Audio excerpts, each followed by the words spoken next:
Escaping the matrix of conditioning. Can the mind be free of conditioning? If you say, yes it can, how do you know? Or if you say, it's not possible, then you have blocked yourself. It takes enormous courage for a person to look beyond the conditioning of their belief system and admit that they know nothing about even the most fundamental aspects of their life. Suppose we are to survive in this mad, chaotic world. In that case, each of us must consider this problem of freeing the mind from its conditioning. Rebel against authority and accept responsibility for your life. It has become a habit to have others tell us what to think and how to behave. We don't think for ourselves. Instead, we let others do it for us and let them take responsibility for our lives. Not surprisingly, our minds have become dull, and many of us have lost control over our lives. Suppose you want to escape the matrix of conditioning and reclaim your freedom. In that case, you need to stop letting others control you like a mindless robot, and instead start being responsible for your own life.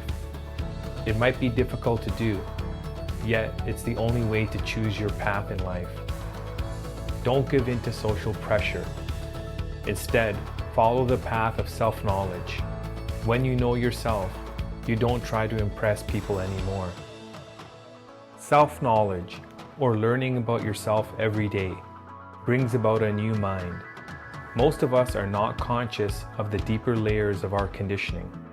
The first step is to become aware of it.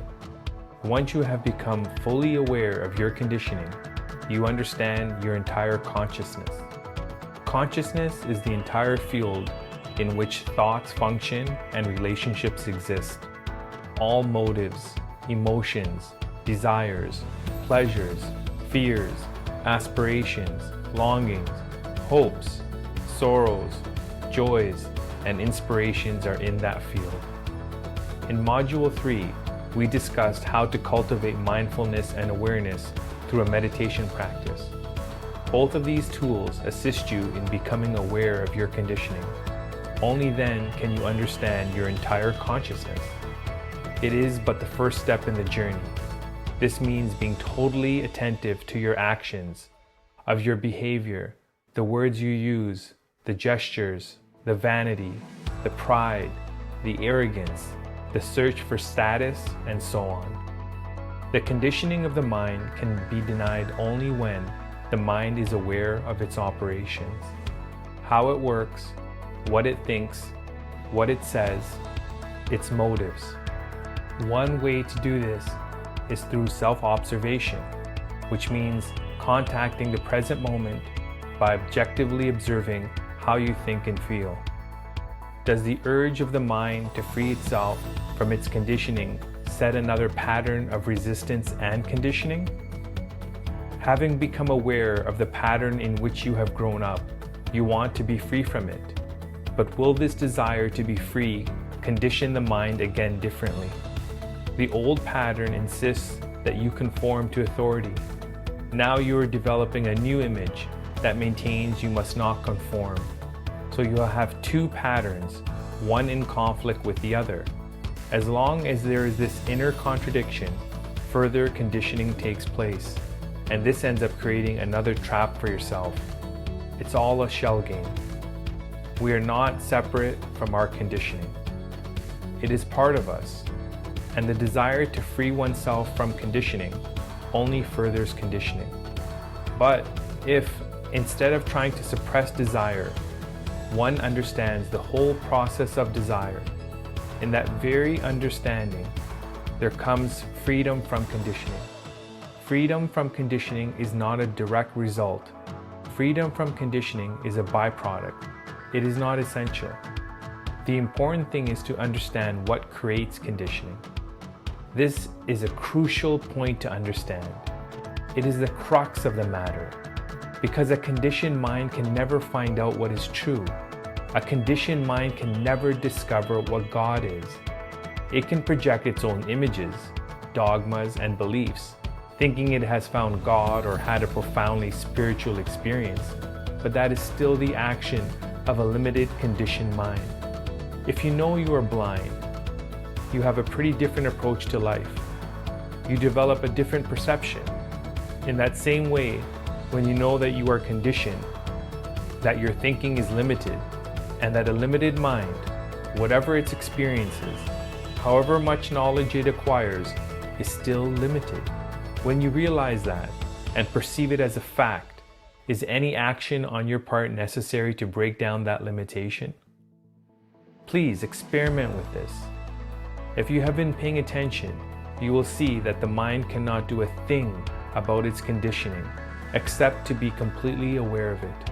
It can explore, it can analyze, it can go to psychologists, but it is always limited. Whatever its projections or hopes, they are always the result of its background. When the mind realizes that, there is this instantaneous ending without any compulsion of this I, which is seeking, searching, hoping, gaining. This is known as the IT method, or instant transformation.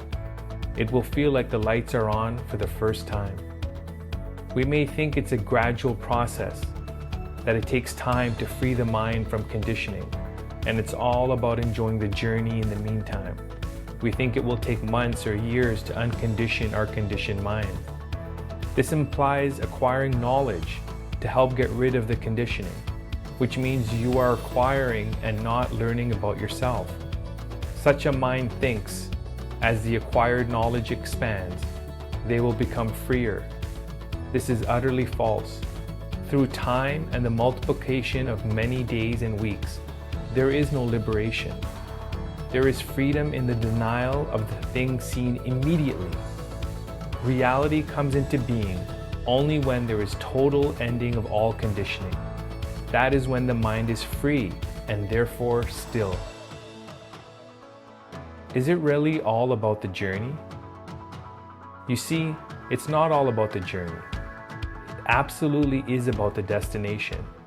So what is a worthy destination? How about having a complete understanding of yourself through self-knowledge and freeing yourself from your conditioning? You want to get to the point where you don't have all these problems anymore. You aren't looking for treatments.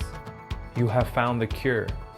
It isn't about spending the next 25 years going through inner turmoil and then feeling better. It is about wanting to get over it right now. Destinations and journeys. Destinations require journeys, but the destination defines everything that you do in your life. The moment you leave your house every single day, you have a destination, and the destination creates the avenue. This is one of the social lies where everyone says it's about the journey. The journey is the reward. Yes, the journey is the thing you're actually on. That's where you are right now. But if you don't get to a destination, you sort of wasted your time. If there was no destination, no one would begin any journey. If there was no compulsion to arrive anywhere, then no one would begin any journey at all.